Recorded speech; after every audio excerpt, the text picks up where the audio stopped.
Hey guys, so good morning, Sunday ngayon at pupunta tayo sa San Mateo. Okay, so sa San Mateo may papagawa lang ako. Then yun, vlog na rin tayo, shoutout, may naka big bike. So ayun, madami, dapat mag-expressway kami pero lapit na lang tsaka Sunday naman, hindi naman na ganun ka traffic. So ang gusto kong pag-uusapan natin ngayon is ang reliability ni KTM RC390. So no doubt na wait lang, biglang gumilid si Manong Jeep.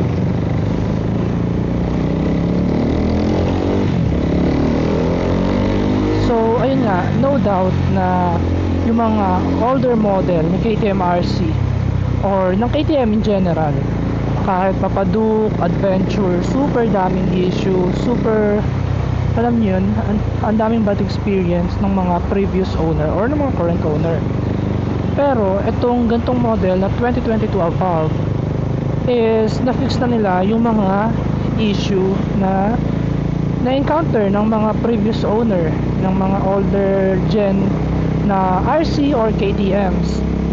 Kasi ako, nagkaroon din ako ng 2016 or 2017 model ng KTM RC 390, yung color white.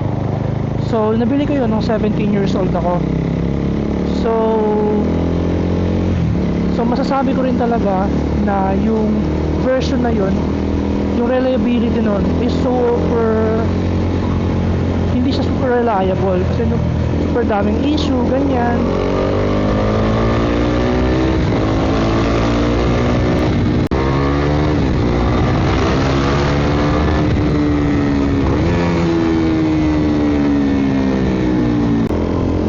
Guys, dati natambay kami doon, kaso start nung parang hinarangan nila, kailangan taga doon ka na bago ka nila papasukin. So di na kami nakatambay doon. Maganda yung tambayan doon Ayun nga, balik tayo sa topic na reliability ng KTM RC.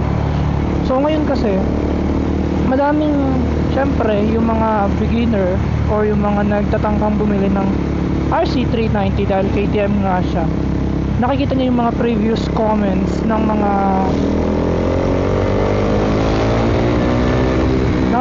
comments ng ibang tao na oy, ganito yan, di unreliable, sirain, ganito ganyan, which is totoo nga rin naman nung mga older version. Pero yung mga new gen is kaya ko na sila ipagtanggol kasi syempre meron akong new gen and nagkaroon din ako ng older version ng mga RC390 ng RC390. So yung older version ng RC390, hindi ko may pagtatanggol yun kasi legit din talagang sirain. Ang dami ko nang pinalit doon pero hindi pa rin siya tumino, overheat problems, alam niyo yun, yung mga sinishare din talaga nila is totoo sa older version. Pero pag usapang new gen, itong mga 2022 above is pwede mong wait lang, mukhang magkakabanggaan sa loob. Sige, sick. Ayun nga, pero itong mga new gen is as someone na meron na with 5k odo pa 6k odo na, nakuha ko to nung August. Ang riding style ko dito is waswas kung waswas, kamote kung kamote, ganon, redline kung redline. Ngayon kasi guys is may OBR ako, so medyo mabait tayo magpatakbo, hindi tayo nagwawaswas. So syempre iniingatan natin yung OBR natin. Ngayon chill ride, pero kapag ako lang mag-isa nagra-ride, dun waswas. Makikita nyo naman yun sa mga previous video ko, diba, na hindi ko naman binibaby tong motor. So ayun, kung same tayo ng riding style, edi at least nakikita mo na yung performance niya.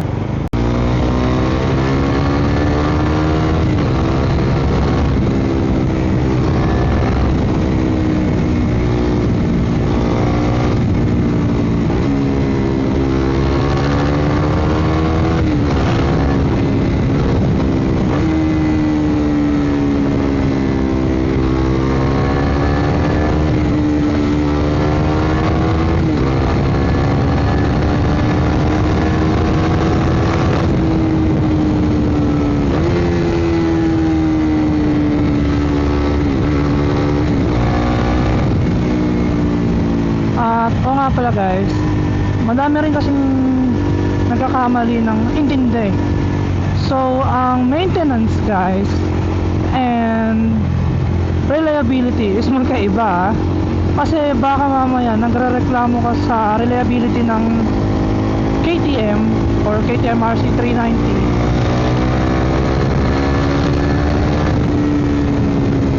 pero hindi ka naman maintenance, hindi ka naman PPMS, hindi ka naman nag-change oil. So dapat kung gusto mo nang magpe-perform na maayos na bike for long term, is dapat mini-maintenance mo rin siya. Kasi may mga nakikita rin ako sa groups na parang mali yung tingin nila sa reliability plus maintenance. Kasi nagsasabi yung mahal yung maintenance, ganito, ganyan. So di na kasalanan ni KTM yun. So dapat kapag bumili ka ng bike, may budget ka na rin for may budget ka na rin for maintenance. Also sa gas consumption. Actually ito nga si KTM guys, hindi siya ganun ka lakas lumaklak sa gas eh.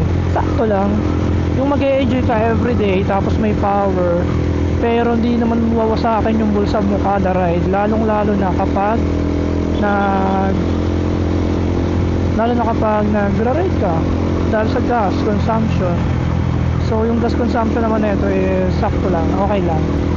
And also guys, may reflection lang ako or what, parang gusto ko lang share sa inyo na alam nyo ba, napansin ko ako yung tao na nagpo-function kapag may tuloy-tuloy na improvement sa life. Parang ganun ako, nalulungkot ako pag natatenga lang ako. Kayo rin ba ganun? Kunwari nag-scroll lang kayo, ganun, wala kayong ginagawa, parang feeling nyo ang unproductive nyo.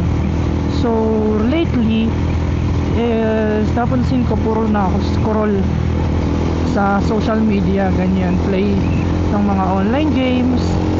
So napansin ko kaya ako yun ginagawa, isa sa mga rason kaya ako yung ginagawa ay nag-stop ako sa self-improvement ko. Kasi dati guys, nag-focus ako sa self-improvement, and then gusto ko siyang ibalik. Then this past few days nga is puro ako scroll, alam niyo yung pag-waste ng time. And then na-realize ko, kaya ko yun ginawa or kaya ako nag-i-scroll is wala akong ginagawa. Siyempre, kung may ginagawa naman ako, di ba? Hindi ako mag-scroll. I mean, kumbaga kulang yung activities na ginagawa ko. Nung nag-start ako mag-work, puro work lang ako. Pagkatapos ko mag-work, stop, then that's it. So balik na tayo dun guys sa topic natin na lately is puro ako scroll and di ako dun masaya. Kasi nung 17 ako, super focus ko sa self-improvement, like nag-journaling ako, nag-meditate, morning exercise, it's either walk or jogging or gym. Ayan, basa ng libro. Then nung nagka-work ako is nawala lahat ng yun. So ngayon parang ang empty ng pakiramdam, or hindi ako fulfilled, hindi ako satisfied sa ginagawa ko. I mean sa day by day kasi sa work ko, dream work ko to kasi malaki rin yung sahod and super dali lang for me, and hindi ako nahihirapan, hindi ako nai-stress, pero hindi lang ako fulfilled sa ginagawa ko day by day. So ayun, share ko lang. Kayo rin ba ganun? Or or fulfilled naman kayo once na nagawa nyo yung work nyo, kahit hindi kayo gumawa ng way to improve yourself para sa self-improvement, ganun?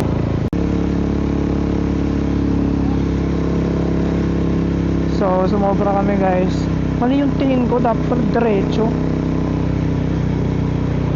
sorry. So oo, hanap na lang tayo ng iikutan natin. Hanap tayo ng u-turnan. Tingnan natin dito guys, baka may daan dito eh.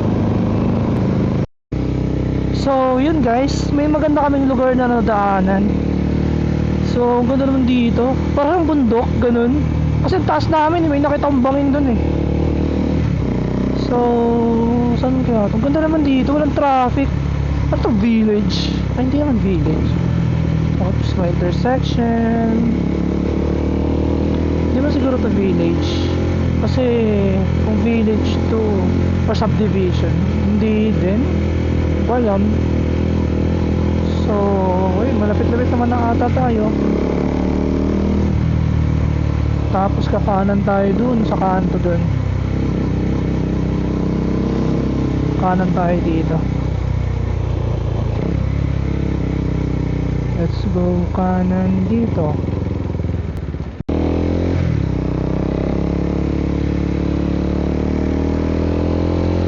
Putik, sumobra na naman.